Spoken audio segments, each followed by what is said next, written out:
Welcome to go exam. आज हम लोग आनंदाशुलिपि मासिक पत्रिका पार्ट 3 की प्रतिलेखन संख्या 11 को 100 की स्पीड में करने वाले हैं। डिक्टेशन 5 सेकंड बाद स्टार्ट होगा।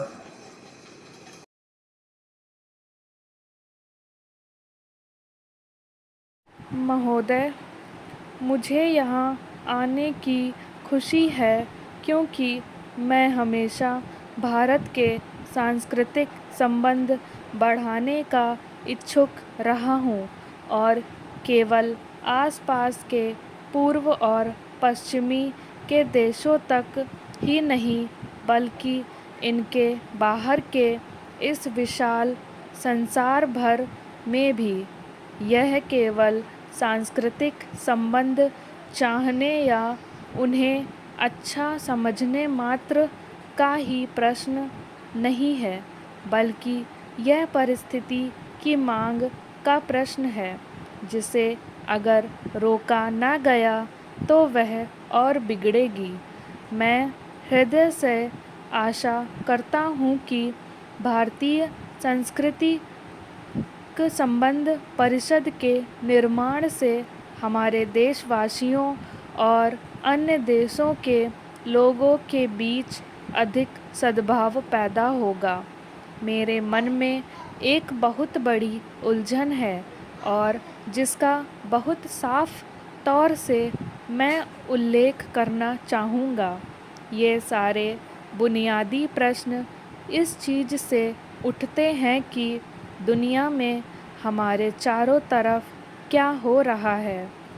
राष्ट्र, व्यक्ति और समूह एक दूसरे को समझने की बात करते हैं और इससे यह साफ स्पष्ट होता है कि लोगों को एक दूसरे को समझने और एक दूसरे को सीखने की कोशिश करनी चाहिए। फिर भी जब मैं इतिहास के पृष्ठों को पलटता हूँ या आधुनिक घटनाओं को ध्यान से देखता हूँ तो कभी कभी मुझे ऐसा लगता है कि जो आपस में एक दूसरे को सबसे अच्छी तरह जानते हैं वही सबसे ज़्यादा आपस में लड़ते हैं। ऐसा देखा गया है कि एशिया और यूरोप के जो देश बिल्कुल पड़ोसी हैं वे एक दूसरे को तंग किया करते हैं, भले ही एक दूसरे को बहुत अच्छी तरह जानते हों। इसलिए केवल जानने मात्र से अधिक सहयोग और मित्रता नहीं होती। यह कोई नई बात नहीं है। इतिहास की मोटी मोटी पुस्तकें भी यही बताती हैं। तो क्या अब तक भिन्न भिन्न राष्ट्र गलती करते रहे हैं या इस प्रश्न की तरफ देखने के दृष्टिकोण में ही कोई गलती है या कहीं कोई ऐसी चीज़ नहीं हुई है जो होनी चाहिए थी।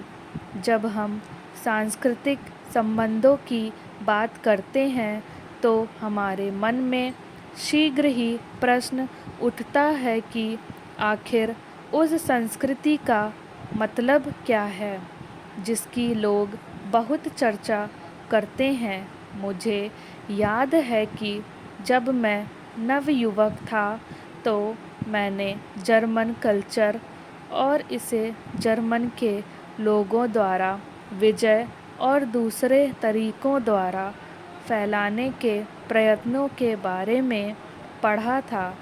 इस कल्चर को फैलाने के लिए एक बड़ा युद्ध हुआ।